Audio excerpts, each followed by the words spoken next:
Selamat pagi, siang, sore, dan malam. Perkenalkan, nama saya Yusak Prabu Zar Al-Ghifari dari 2019-2007 dari TMK 3A. Di sini saya akan menjelaskan tentang pemanfaatan energi terbarukan bagi Indonesia. Jadi wilayah Indonesia itu memang sangat luas, terkandung sumber daya alam dan potensi energi yang berlimpah, baik di dalam tanah maupun di permukaan tanah. Beberapa di antaranya dapat dikembangkan menjadi energi alternatif atau energi terbarukan. Contohnya energi matahari, air, angin, dan sampah sebagai pengganti atau alternatif lain dari bahan bakar minyak yang setiap tahun terus-menerus dan menyusut persediaannya. Indonesia mempunyai potensi yang sangat besar untuk mengembangkan energi terbarukan seperti tenaga surya, angin, air, dan sampah. Namun penggunaan energi terbarukan di Indonesia masih sangat rendah, sehingga diperlukan peningkatan dalam kegiatan studi dan penelitian yang berkaitan dengan semua jenis sumber daya energi terbarukan secara menyeluruh. Bicara soal teknologi, untuk pengembangan energi terbarukan di Indonesia memiliki beberapa kendala, di antaranya rekayasa dan teknologi pembuatan sebagian besar komponen utamanya belum bisa didapatkan di Indonesia, jadi harus impor dari luar negeri. Maka dari itu kita harus mengoptimalkan teknologi yang kita gunakan untuk mendapatkan sumber energi yang maksimal pula. Energi adalah modal dasar dalam melakukan pembangunan nasional.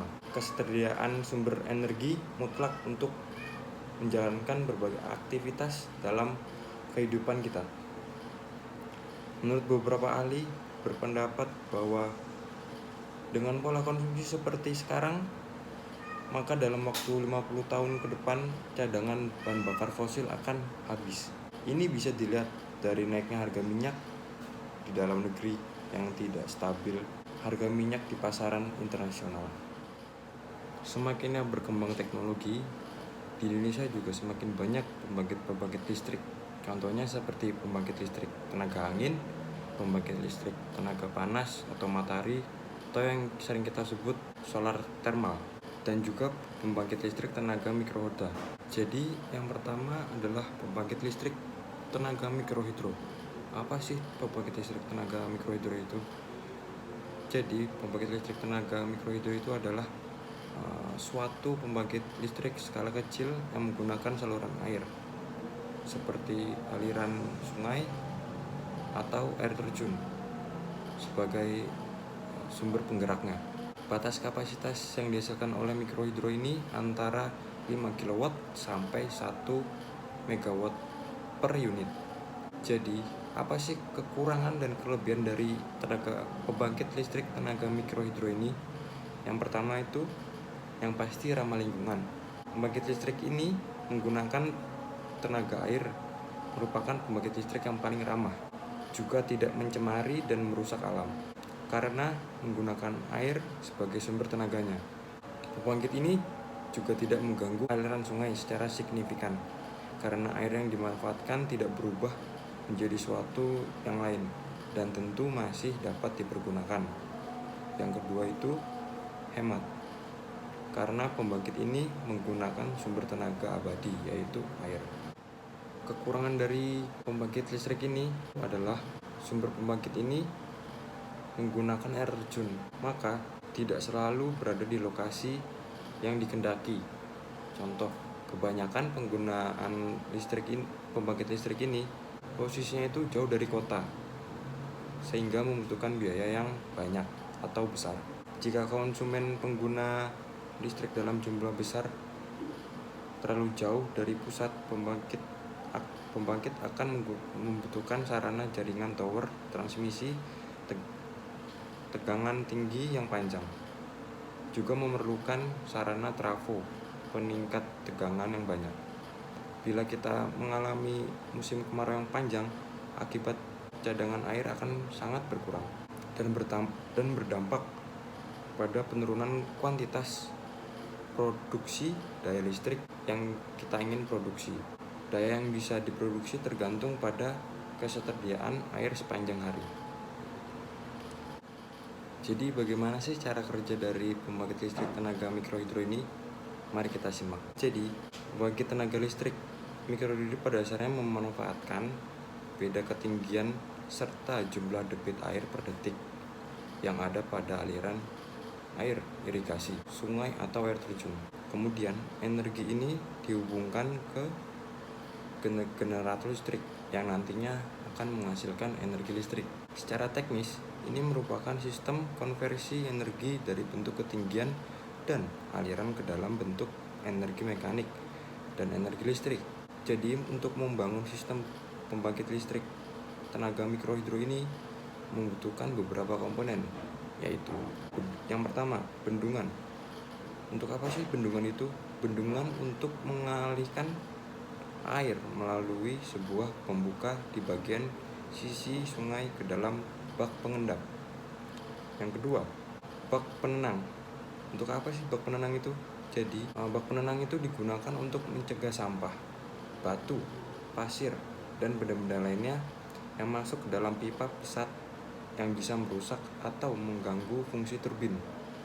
Selain itu, bak penenang juga berguna untuk mencegah turbulensi air sebelum diterjunkan melalui pipa pesat.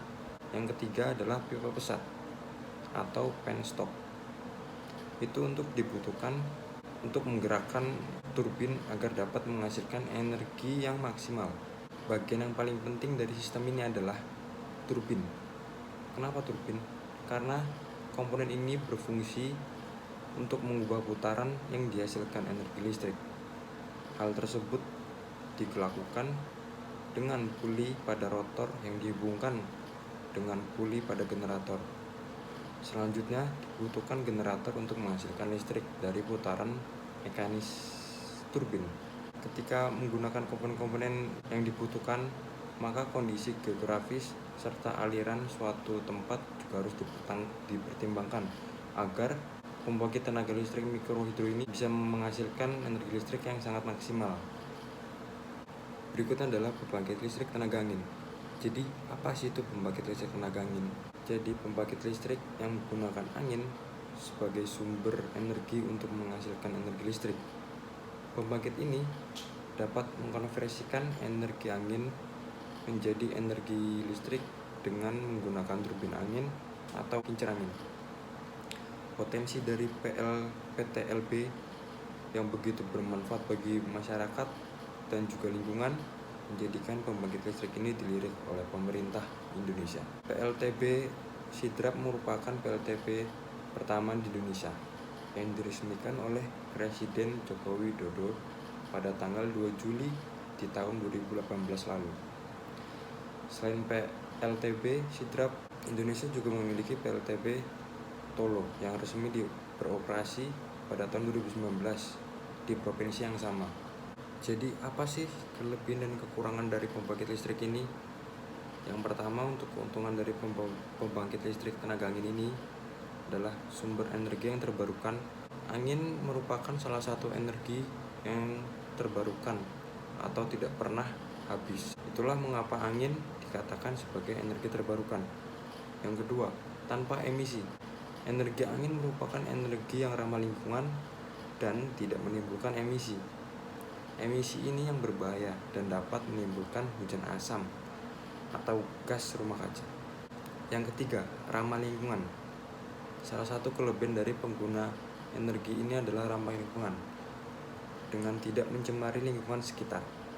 Yang keempat, penggunaan space atau tempat. Karena pembangkit listrik tenaga angin ini membutuhkan tempat yang lebih kecil. Energi ini hanya membutuhkan beberapa meter untuk membentuk pondasi turbin angin. Dengan space yang lebih kecil, maka sisa space bisa digunakan untuk keperluan lainnya seperti pertanian. Jadi, apa sih kekurangan dari pembangkit listrik tenaga angin ini? Yang pertama, angin merupakan energi alam yang sulit diprediksi dan tidak bisa diandalkan terus-menerus. Yang kedua, biaya yang tinggi. Karena pembangkit tenaga listrik angin ini selalu ditempatkan pada tempat yang jauh dari sumber beban. Namun, diperlukan biaya yang cukup tinggi untuk membangun tempat tersebut. Dan tentu saja, semua itu membutuhkan transmisi dengan biaya yang cukup tinggi. Yang ketiga, harga perawatan yang sangat tinggi. Selain pembangunan pembangkit listrik tenaga angin ini memerlukan biaya yang tinggi. Biaya perawatan untuk turbin. Kenapa? Karena turbin angin memiliki beberapa bagian yang sering rusak, sering berjalannya waktu. Yang keempat, ancaman bagi kehidupan hewan. Burung bisa terbang bebas, baik secara kelompok maupun individual. Karena itu bisa saja kelompok-kelompok burung bisa menabrak turbin angin dan itu sangat berbahaya. Dan bagaimana sih cara kerja dari pembangkit listrik tenaga angin ini? Mari kita simak. Jadi, komponen utama dari sebuah pembangkit listrik tenaga angin ini adalah turbin atau kincir angin. Untuk sejarah singkat mengenai turbin, penemuan inovatif dalam energi terbarukan ini ditemukan pertama kali pada tahun 1941 dengan nama Smith-Putnam wind turbine. Turbin pada umumnya memiliki komponen-komponen utama di dalamnya, antara lain yang pertama, generator, yaitu komponen yang berfungsi untuk mengubah energi mekanik atau penggerak turbin menjadi energi listrik. Yang kedua, blades, atau biasanya kita kenal pisau, yaitu adalah bagian yang akan berputar dan terangkat jika terkena gerakan angin. Yang ketiga, rotor, yaitu bagian yang akan bergerak bersamaan dengan blade. Yang keempat adalah controller, yaitu bagian pengontrol mesin yang akan beroperasi jika kecepatan angin 8-6 mil per hour atau sampai 55 mil per hour. Yang kelima adalah gearbox, yaitu adalah penghubung poros kecepatan tinggi dan poros kecepatan rendah yang berguna untuk meningkatkan daya rotasi turbin dari 30 sampai 60 rpm hingga 1000 sampai 1800 rpm. Yang keenam adalah nacelle, yaitu bagian yang berada pada permukaan atas gearbox yang berfungsi untuk menutupinya. Yang terakhir adalah anemometer, yaitu adalah alat untuk mengukur kecepatan angin. Nah, gimana sih cara kerja dari pembangkit listrik ini? Pembangkit listrik tenaga angin ini bertenaga angin. Ketika angin melewati turbin dan mengenai blade, maka energi angin akan menggerakkan blade secara otomatis akan memutar rotor yang terletak pada generator.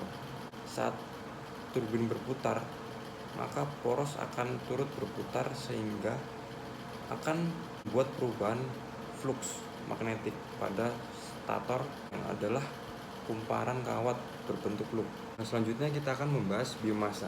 Jadi apa sih biomasa itu? Biomasa adalah sumber energi yang berasal dari makhluk hidup atau yang baru saja mati. Jadi artinya biomasa bukan hanya digunakan sebagai pembuat bahan bakar, tetapi juga bisa digunakan sebagai bahan pembuat zat kimia dan produksi serat. Biomasa tidak mengalami proses transformasi yang bersifat lama dan geologis seperti batu bara dan minyak. Biomasa juga memiliki berbagai jenis, yaitu yang pertama adalah biogas, merupakan biomasa berupa gas metana. Gas ini muncul akibat fermentasi anaerobik dari bakteri metan atau bakteri anaerobik.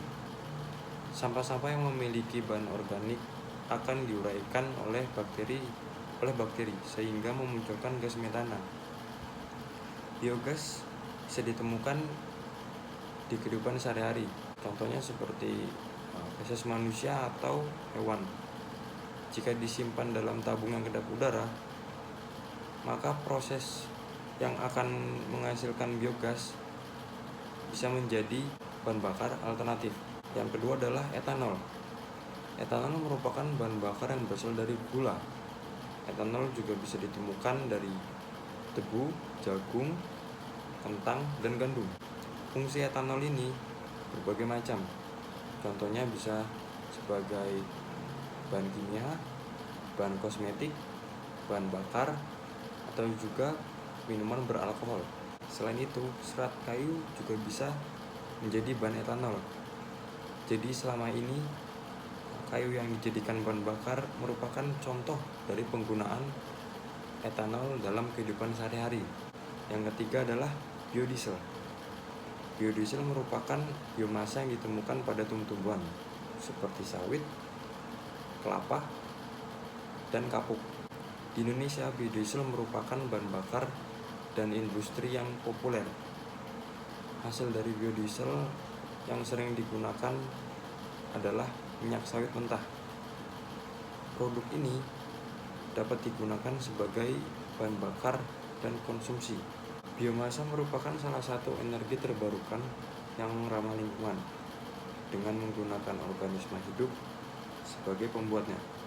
Artinya, apabila dilakukan produksi ulang, jumlahnya tidak akan berkurang. Selain itu juga, biomasa bukan hanya bisa menghasilkan bahan bakar, tapi juga bahan industri yang bisa menambah produksi. Karenanya, ini sangat bermanfaat pada kegiatan ekonomi. Yang terakhir adalah pembangkit listrik tenaga panas matahari atau solar thermal. Pembangkit listrik tenaga matahari ini terkonsentrasi tipe parabola memanjang, yaitu reflektor.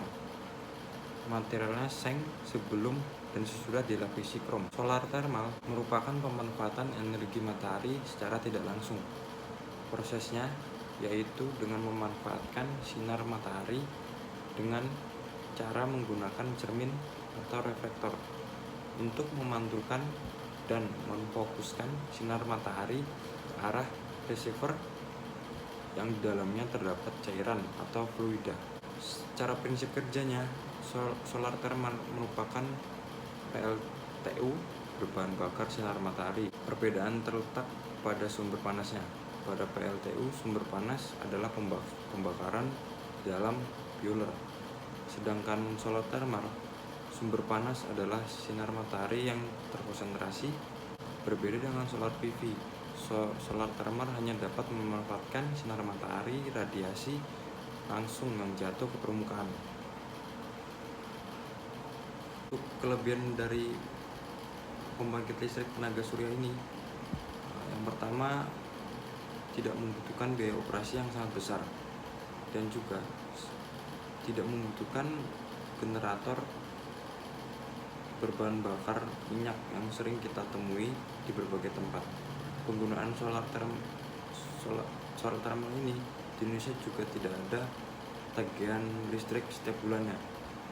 Dan untuk contoh penerapan pembangkit listrik tenaga panas matahari ini kita bisa jumpai di Politeknik Atmi Surakarta yang berada di Colomadu. Di sana terdapat panel surya yang sangat besar yang berlokasi di parkiran depan Atmi itu. Sekian dari penjelasan saya. Apabila ada salah kata, mohon maaf. Terima kasih.